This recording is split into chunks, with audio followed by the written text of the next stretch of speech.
A new peer-reviewed study has proven that giving police officers weapons of war absolutely does nothing to reduce crime rates. I have Farron Cousins here, editor of Trial Lawyer magazine, to talk about it.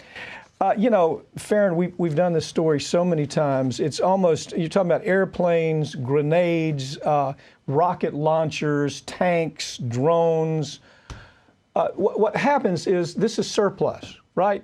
The military weapons industry wants to sell more weapons. So they go to the military and they said, you need new tanks, you need new grenades, you need new airplanes. Let's get rid of the old and bring in the new. And so this is just, it's another way the weapons industry makes money. It's doing nothing as far as stopping crime in the United States, according to these studies. What's your take? Right, and you know, that's a really good point to start off with there, is this 1033 program is what it's called. And that's exactly what it is. You have the defense industry that wants to keep selling more weapons each year. They know the Pentagon's playing with over $700 billion every year. So where does it go? Well, you have to buy the new drone we have out because the software is a little bit faster than your old version. Okay, well, what do we do with the old version? Let's give it to police officers because, sure, they need a drone for some reason. I'm not talking about the little ones you can go buy at Best Buy. I'm talking about a literal military-grade drone that you see flying from the U.S. over in the Middle East. I mean, that's what we're dealing with. You can carry a missile if you have to. Exactly. Okay, so here it's a recruitment tool. That's the other part of it. Kid wants to be a policeman. Look, you're going to look like G.I. Joe before you get done. No, you're not going to have to serve in Iraq, but you're going to be right here in the police department, and you're going to be dressed up like like a ninja, a ninja soldier. And it's kind of, it makes sense. It's a draw for kids coming out of school, Sure. and maybe out of junior college that want to do this. You can't blame them for it, but it's not really accomplishing anything. And the next question I had, well, is it about police safety? If they have all these toys, what does it say about police safety? Well, unfortunately, these new studies show that this program has done absolutely nothing to keep officers safe. You still are seeing the same number of police officers killed every single year, including those who are driving around in the tanks, using all this fancy military-grade riot gear. It's not keeping them safe. And in fact, it's not keeping communities safe either. If anything, these reports show it's making communities feel more under attack. Okay, they view this as a threat. Let me give you the other side of it. Okay, here's the other side. There's always many sides to everything.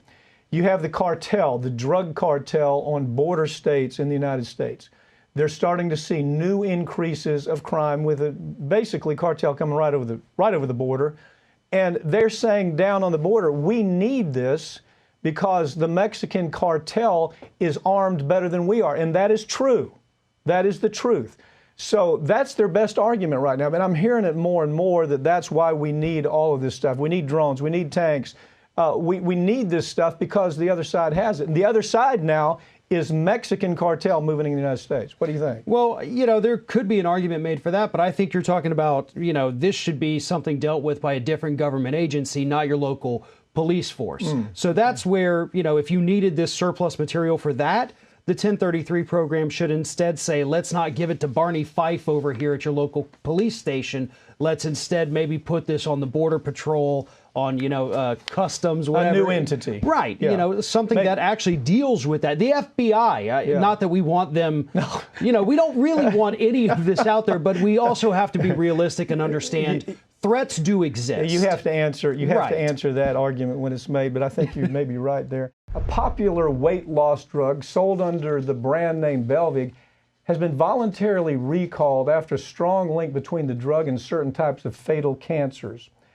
And I have Steve Longo here to talk to me about that, who's handling this case. Steve, first of all, let me clear something up.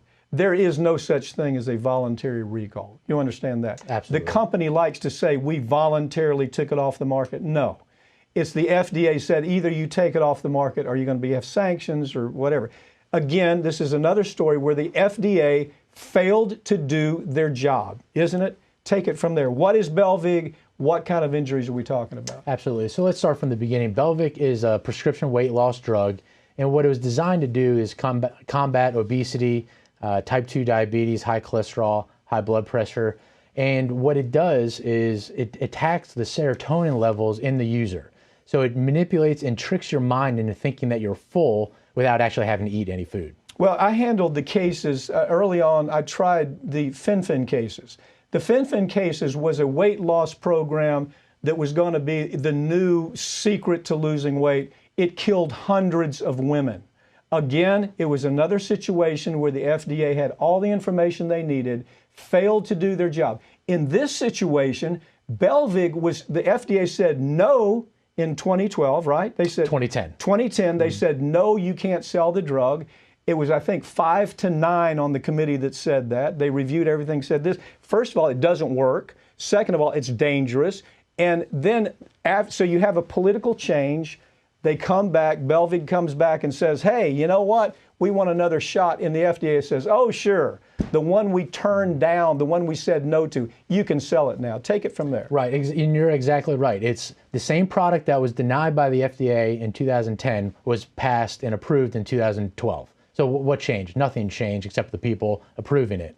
And in fact, when they denied it in 2010, the issues were, does this drug even work? And is it worth the cost-benefit analysis? In which time they knew, based off a New York Times article, that these laboratory rats were developing cancer or tumors that potentially could be cancerous at that time. So they were aware back in 2010 of the cancerous and carcinogen nature of this drug, the Lorcasen. And it doesn't stop there. I mean, this is a drug where they found a history of people having suicidal thoughts, uncontrolled bleeding. Men were growing breasts from it. You had blood sugar problems that were putting people in sometimes comas. But you had cancer, and the FDA knew all of that, and they come in the second time and they start taking the word of the company. What is the company, Elias? The company is Elias. It was originally developed by Arena Pharmaceuticals, a San Diego-based company. In 2017, it was sold to a Japanese pharmaceutical, Elias, in which they really pumped up the advertising, got the sales increase to where eventually Belviq was the #1 drug in the market at that time. Okay, so is this, I'd like to say that this is just a one-off kind of situation, but we're seeing it more and more, Steve. You handle these cases. You understand that when you're dealing with the FDA, you may as well not have any comfort in what the FDA does. Most people in this business say that if a drug is not on the market for more than 10 years, don't touch it. What is your thought on that? Well, that's exactly right, because we're dealing with the FDA, and the way that they got the approval was saying, hey, go ahead and do this 5-year study. We're going to go ahead and approve you, but go ahead and do 5 years and see what the cardiovascular effects of this drug are. Lo and behold, now we know people are coming down with cancer, mostly pancreatic, colorectal, and lung cancer, but there's a variety of cancers that are being affected by the people who are taking this drug. Totally unnecessary drug. Absolutely. This drug serves no purpose whatsoever. There are drugs that can accomplish the same thing that don't kill you, but Belviq is out there saying, oh, we've got this new drug. Look, if you're taking the drug, if somebody's out there taking the drug, what do they need to do? How do they protect themselves? Right. Stop immediately. Contact your stop.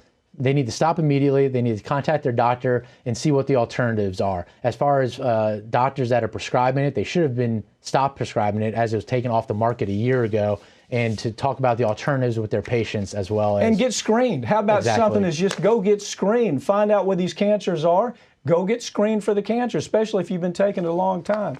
Steve, thank you for joining me. Okay. Yes, sir.